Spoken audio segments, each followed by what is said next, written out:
अमीर वर्सेस गरीब बेटी के ससुराल में माँ की सुबह। क्यों कर रही है इस गरीब के लिए इतना? माँ कैसी बातें कर रही हो? आप मेरी माँ हो, आप गरीब नहीं मेरी रानी हो, रानी। अच्छा देखो, मैंने ये तेल गर्म किया है, आओ मैं इससे तुम्हारे घुटनों की मालिश करती हूँ। बढ़ती उम्र में तेल से मालिश करवाना अच्छा रहता है। चंद्रा ने ऐसे बोलकर निवाए से तेल से अपनी माँ के घुटनों की मालिश करना शुरू कर दिया। उसे ऐसे अपनी सेवा करते देख दुर्गा भावुक हो उठी और उसकी आंखों में आंसू आ गए। लेकिन वो अपनी ही बेटी की सेवा करने से इमोशनल क्यों हो रही थी? क्या उसके साथ कुछ गलत हुआ था? चलिए कहानी में पीछे चलते हैं। अरे माँ, आप ऐसे अचानक? हाँ बेटा, वो बस तुझे देखने का अचानक से मन हो रहा था तो सोचा मिल आऊं। वैसे ऐसे अचानक आने के लिए माफी चाहती हूँ। तू नाराज तो नहीं है ना?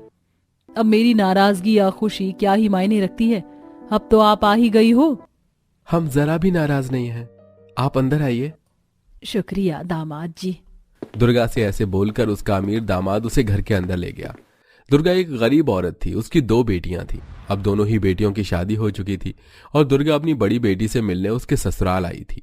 दुर्गा की बड़ी बेटी सुधा काफी अमीर थी, लेकिन फिर भी जिस माँ ने उसे अपने खून से सींचकर बड़ा किया, उसे अब उसका ही आना अपनी ससुराल में अच्छा नहीं लग रहा था। दुर्गा घबराती सी अंदर आई और अंदर आकर सोफा पर बैठ गई। वाह सुधा, तेरा घर तो कितना बड़ा और आलीशान है। होगा ही, ये मेरे अमीर पति ने जो बनवाया है। अच्छा माँ, मैं आपके लिए चाय बनवाऊं या फिर गर्म पानी पियोगी? सुधा? नहीं, वो मेरा मतलब बाहर सर्दी काफी ज्यादा है ना, इसलिए। कुछ भी दे दे। रानी, ओ रानी, माँ के लिए पानी गर्म करके लाना। चलिए माँ, मैं काम पर जा रहा हूँ, आपसे अब शाम को मुलाकात होगी। अब आप आ ही गई हो तो आराम से कुछ दिन रुक कर जाना। मनोज की बात पर दुर्गा बस मुस्कुरा दी। वहीं सुधा खड़ी हुई मुंह बना रही थी। बेवजह ही माँ से रुकने का बोल दिया। दुर्गा से 2 बातें करके मनोज काम पर निकल गया। अपने पति के जाते ही सुधा दुर्गा से अकड़ कर बोली, माँ इस सोफे पर से हटो, आपकी इतनी हैसियत नहीं है जो आप इस महंगे सोफे पर बैठो। ऊपर से आकर कपड़े वगैरह इतने गंदे हो रहे हैं। ले बेटा, मैं हट गई। आइंदा ध्यान रखना, मेरे घर की चीजें नायाब है। रानी, जाकर माँ को गेस्ट रूम में ले जाओ। माँ जितने दिन यहाँ हो मुफ्त की रोटियां मत तोड़ना। जाइए अब। सुधा की बात सुनकर दुर्गा को काफी दुख हुआ, लेकिन वो कुछ नहीं बोली। नौकरानी ने दुर्गा को गेस्ट रूम दिखाया जो कि काफी बड़ा था।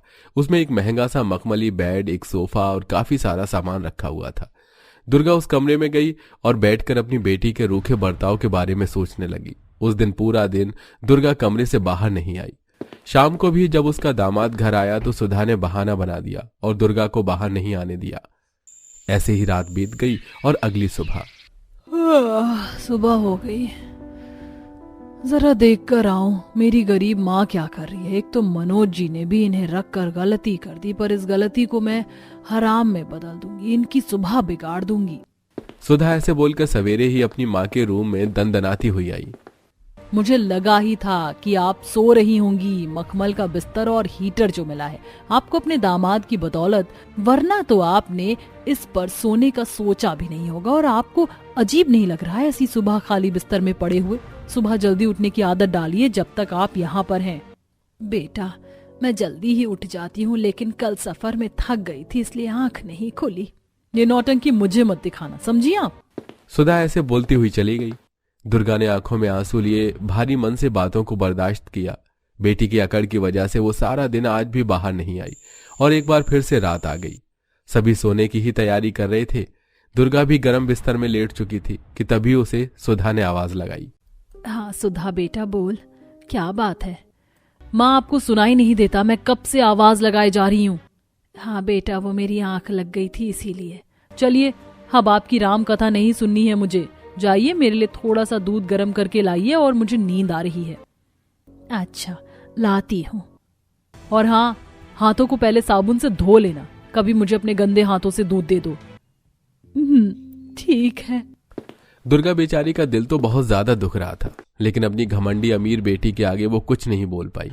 आधी रात को गरमाई से निकलकर गरीब माँ ने अपनी बेटी को दूध गर्म करके दिया और फिर वो आकर सोने को लेट गई। रात को जागने की वजह से दुर्गा की आंख सुबह जल्दी नहीं खुल पाई, लेकिन टन टन टन टन टन टन। हाँ हाँ हाँ, क्या हुआ? माँ तुम भी हद हो, कब उठोगी टाइम से? पिछली बार समझाया था ना मैंने आपको। माना कि ये मखमली गद्दे आरामदायक है, लेकिन आपको इन्हें सुबह छोड़ना ही है। उठो जल्दी, मैंने सभी नौकरों को आज छुट्टी दी है, इसलिए जाकर मेरे लिए नाश्ता बनाओ। मेरे हाथ ठंडे हो जाएंगे, इसलिए आप बना दो। अच्छा ठीक है। सुबह उठते ही गरीब माँ रसोई में आ गई, जहां सुधा ने उसे ऑमलेट बनाने को बोला। जैसी दुर्गा ने ऑमलेट के लिए अंडा उठाया तो उसके हाथ से वो गिर गया और फर्श पर फूटकर फैल गया। हे भगवान, ये क्या किया आपने? वो बेटा गलती से हो गया। गलती गलती गलती? अरे कितनी गलतियां करती हो आप। गलती आपकी नहीं मेरी है, जो मैंने आपको घर में रखा हुआ है। वरना क्या? वरना तुझे मुझसे इतनी दिक्कत थी और मैं देख ही नहीं पाई इस चीज के लिए, तो मुझे माफ कर देना। गलती हो गई जो बेटी समझकर तेरे दर पर आ गई, लेकिन अब मैं इस गलती को सुधारती हूँ, चलती हूँ। सुधा ऐसे बोलकर हाथ जोड़कर अपनी अमीर बेटी के घर से ठंड में सुबह सुबह निकल आई। सुधा ने झूठे मुंह भी अपनी माँ को नहीं रोका। वहीं दुर्गा कांपते हुए कोहरे भरे रोड पर बस चलती गई। उसका शरीर कांप रहा था और ऐसे में वो चलते चलते एक लड़की से टकराई। माफ कर दो बेटी, वो। अरे नहीं, कोई बात नहीं अम्मा जी। माँ, चंद्रा। दुर्गा उस लड़की को देखकर चौंक गई, क्योंकि वो कोई और नहीं बल्कि उसी की छोटी बेटी चंद्रा थी, जो कि एक गरीब परिवार में ब्याही थी। जब चंद्रा ने अपनी माँ को ठंड से ऐसे कांपते देखा तो उसका दिल भारी हो उठा और वो उसे जल्दी से अपने घर लेकर पहुंची और दुर्गा को कंबल में बिठाया। माँ, इतनी सुबह और इतनी सर्दी में आपको ऐसे बाहर नहीं निकलना चाहिए था। कितनी ठंड है, देखो आपके होंठ भी नीले पड़ चुके हैं। अरे हाँ बस, ये लो माँ, ये गर्मा गर्म चाय के साथ उबला हुआ अंडा खाओ, आपको गर्माई मिलेगी।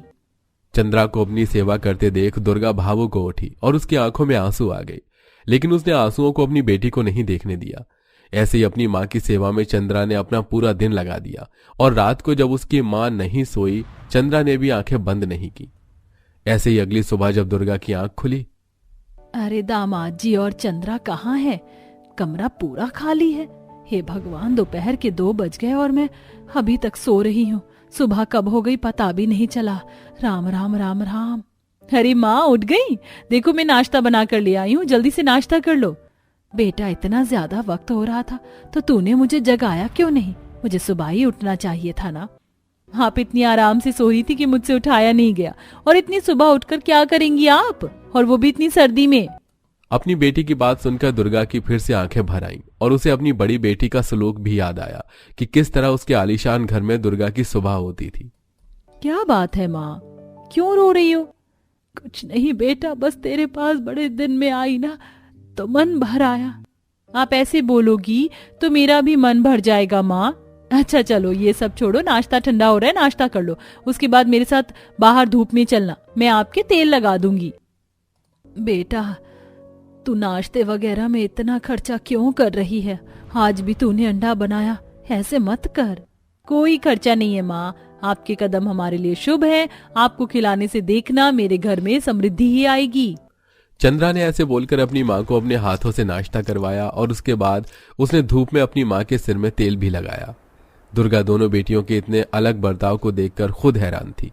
कुछ दिन वो अपनी गरीब बेटी के घर रही, जहां गरीब होने के बावजूद भी चंद्रा ने दुर्गा को किसी चीज की कमी नहीं लगने दी और कुछ दिन के बाद दुर्गा वापस घर को लौट आई। ये लीजिए आपके गर्मा गर्म चाय समोसे। आहा, इतनी कड़कड़ाती ठंड में गर्मा गर्म चाय समोसे का अलग ही मजा है। वाह, आहा, मैं तो अब रोज खाया करूंगा। वैसे इतने स्वादिष्ट चाय समोसे कितने के हैं? भैया मेरी मम्मी चाय समोसा 1 प्लेट 15 रुपए का देती है। हाँ भैया, आप और चाय समोसा खा लीजिए ना, मेरी मम्मी बहुत अच्छा बनाती है। अरे बाप रे बाप, आप इतने स्वादिष्ट और बढ़िया चाय समोसे सिर्फ 15 रुपए में बेचती हैं, और वो भी अपनी ठंड में 2 बच्चों के साथ। भला आपकी ऐसी भी क्या मजबूरी होगी भाई? परिवार को चलाने के लिए ऐसी कुछ मजबूरियां सामने आ जाती हैं कि वो करना पड़ता है जो सोचा भी ना हो। आखिर श्वेता की ऐसी कौन सी मजबूरी रही होगी जो उसे अपनी दोनों बेटियों को ठंड में लेकर इतने कम कीमत पर चाय समोसा बेचना पड़ रहा था? ये जानने के लिए हम कहानी में कुछ समय पीछे चलते हैं, जहां गरीब मनीष पत्नी श्वेता और 2 बेटियों के साथ गरीब झोपड़ी में जिंदगी गुजार रहा था। हे भगवान, ओह उसके कारण ये लकड़ियां भी गीली हैं, घर में धुआं धुआं हो गया है। माँ माँ बहुत खांसी हो रही है, धुआं भी हो रहा है यहाँ पर। तान्या बेटी, खिड़की दरवाजा खोल दे जिससे धुआं चला जाएगा।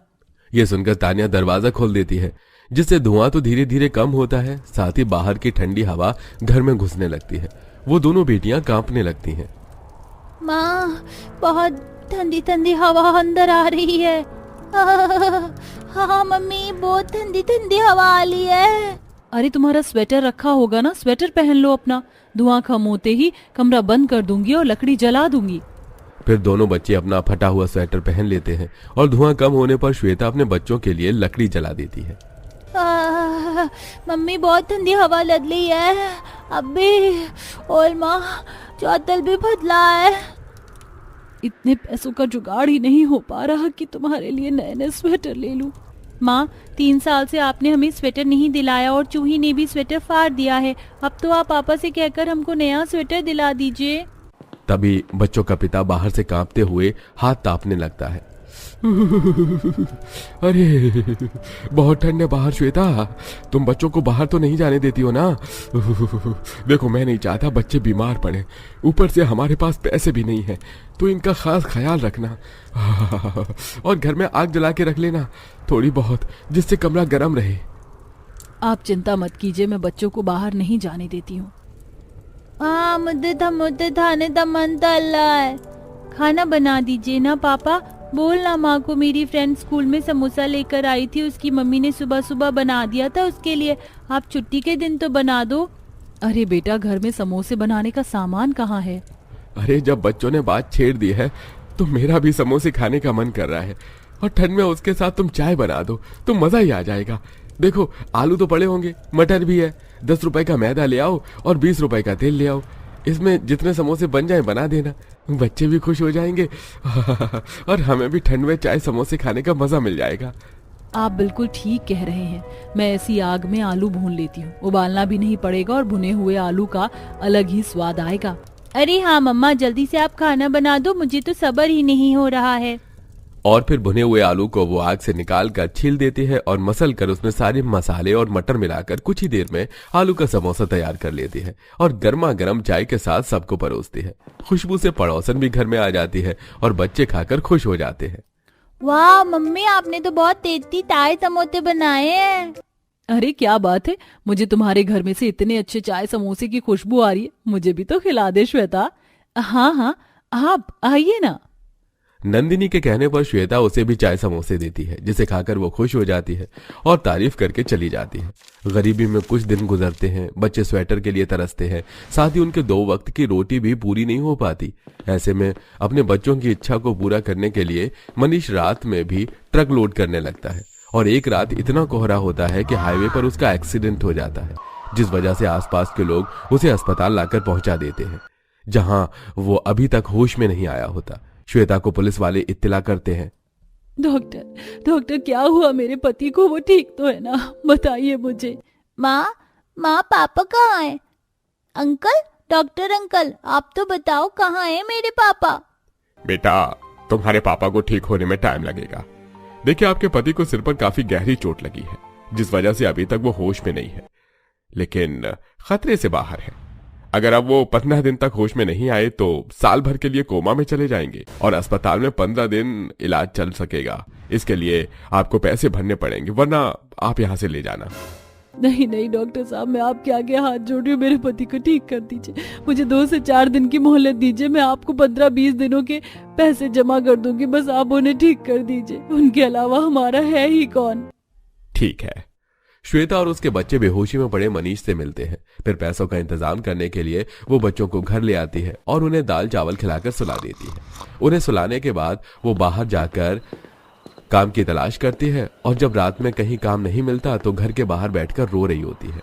क्या करूं मैं, मुझे कुछ समझ नहीं आ रहा। एक तो घर में पैसे भी नहीं, ऊपर से उनका इलाज करवाना है, रोज डॉक्टर को पैसे देने हैं, कहाँ से काम ढूंढूं।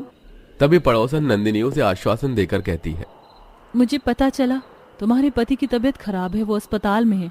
तुम इतना परेशान क्यों हो रही हो? याद है तुमने उस दिन मुझे बहुत अच्छे चाय समोसे बनाकर खिलाए थे। देखो सर्दी का मौसम है, अगर तुम चाय समोसे का काम खोलोगी तो तुम्हारा काम चलेगा और पैसे भी आएंगे, सच में। और मेरे पति की रेडी भी पड़ी हुई है, पुरानी वाली, तुम चाहो तो ले सकती हो। सच में नंदिनी, ऐसा हो सकता है तो मैं जरूर ये काम करूंगी। श्वेता उस रेडी के साथ 1000 रुपया दे देती है, जिसमें वो चाय और समोसे बनाने का सारा सामान ले आती है और अगली सुबह घर से ही आलू बनाकर ठेले पर ठंड में सामान जंचा कर चाय समोसे बेचने लगती है कि दोनों बच्चे भी आ जाते हैं। माँ, आप ये चाय समोसे बेचने जा रही हो ना, हम भी चलेंगे। हाँ माँ, हम अकेले दर पर तैयार रहेंगे, आप तो काम करवा देंगे थोड़ा सा।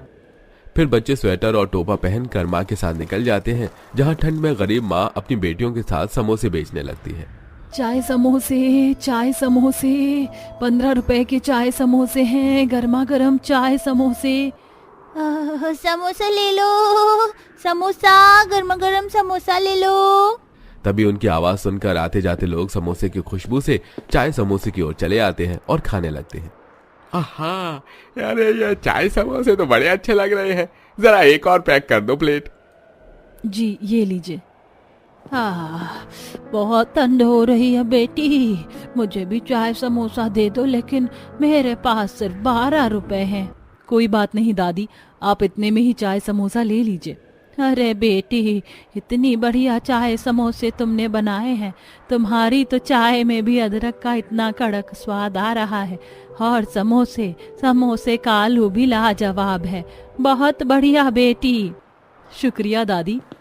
पूरे दिन ठंड में मेहनत करके श्वेता घर लौटती है तो उसके पास 500 रुपए जमा हो जाते हैं, जिसे वो अस्पताल में देकर अपने पति को देखती है और बचे 2-3 समोसे अपने बच्चों को खिला देती है। ऐसे ही हफ्ता गुजर जाता है। गरीब माँ बेटी ऐसे ही समोसे बेचकर पैसे इकट्ठे करते हैं और एक दिन ठंड में इतनी तेज हवा चल रही थी कि एक पेड़ श्वेता के ठेले पर गिर जाता है, जिससे उसका चाय समोसे बेचने का जरिया बंद हो जाता है। हे भगवान, अब मैं क्या करूंगी? मेरी रेडी तो खराब हो गई है। ये पैसे तो मुझे आज हॉस्पिटल में देने थे, अब मैं क्या करूं? माँ, आप हार मत मानना, हमने पापा को ठीक करना है। हाँ मम्मी, हम पापा तो लेकर आएंगे। हाँ मेरी बच्चियों, हम हार नहीं मानेंगे। फिर ठेले का थोड़ा बहुत सामान उठा लेती हैं। बाकी बचे हुए पैसों से अगले दिन श्वेता ठंड में सुबह सुबह जाकर आलू मटर और बाकी का सामान खरीदती है और एक छोले भटूरे वाले को त्रिपाल के नीचे ठंड में सुबह खाना बनाता हुआ देख कहती है, जैसे वो भैया ठंड में बिना रेडी के छोले भटूरे बेच रहे हैं, ऐसे ही मैं भी एक टेबल लगाकर चाय समोसे बेचूंगी। फिर श्वेता तिरपाल लगाकर एक टेबल पर चाय समोसे बनाकर बेचना शुरू करती है, जहां ठंड में आते जाते लोग उसके चाय समोसे का मजा लेते हैं। शुभम भी उसके 4 समोसे खाकर उसकी तारीफ करता है। वैसे आपके चाय समोसे काफी बढ़िया और सस्ते दाम में आप दे रही हैं, ऐसी भी क्या मजबूरी आ गई? और आपके साथ आपकी छोटी बेटियां भी हैं। फिर श्वेता उसे अपने पति के बारे में बताती है, जिसे सुनकर शुभम दुख व्यक्त करता है और 2-4 प्लेट चाय समोसे लेकर चला जाता है। और फिर बाकी लोग भी समोसे और चाय की खुशबू से खिंचे चले आते हैं। आहा, बेटी तुम तो बहुत बढ़िया चाय समोसे बनाती हो। ऐसा करो, 12 समोसे पैक कर दो। ठंड में मैं अपने परिवार को भी खिलाऊंगा और मेरे पास थर्मस है, तुम चाय इसमें डाल देना। जी अंकल जी। श्वेता गर्मा गर्म समोसे निकाल रही होती है कि उसकी चाय फट जाती है। भगवान, इस चाय को भी अभी खराब होना था। दूध भी नहीं है। अंकल जी, आप मुझे थोड़ा समय देंगे? मैं बस दूध लेकर आती हूँ और बच्चों तुम यहीं रहना। ठीक है बेटी। अच्छा। श्वेता दूध लेकर आ जाती है और चिक्की के छींकने पर वो बूढ़ा आदमी अपना मफलर उठाकर बच्चों को दे देता है और श्वेता ऐसे ही चाय समोसे बेचकर अपना घर चलाती है। कुछ दिन में उसका पति होश में आ जाता है और वो बहुत खुश होती है। आप तो पता है पापा मम्मी बहुत रो रही थी, पर आप आ गए हो ना? हाँ पापा, अब आप आ गए हो तो हमें किसी भी चीज की फिक्र नहीं। पता है मम्मी बिना स्वेटर के ठंड में चाय समोसे बेच रही थी। चाय समोसे क्यों श्वेता? मनीष जी, मेरे पास कोई जरिया नहीं था, इसलिए मैंने पैसों के लिए ये काम करना शुरू कर दिया। अच्छा, पर अब से ये काम मैं संभाल लूंगा। तुमने निभा लिया अपना पत्नी धर्म, अब मेरी बारी। ठीक हो जाने के बाद मनीष अपनी पत्नी के साथ चाय समोसे बेचता है, जिसके बाद उनके घर की आर्थिक स्थिति धीरे धीरे खत्म होने लगती है।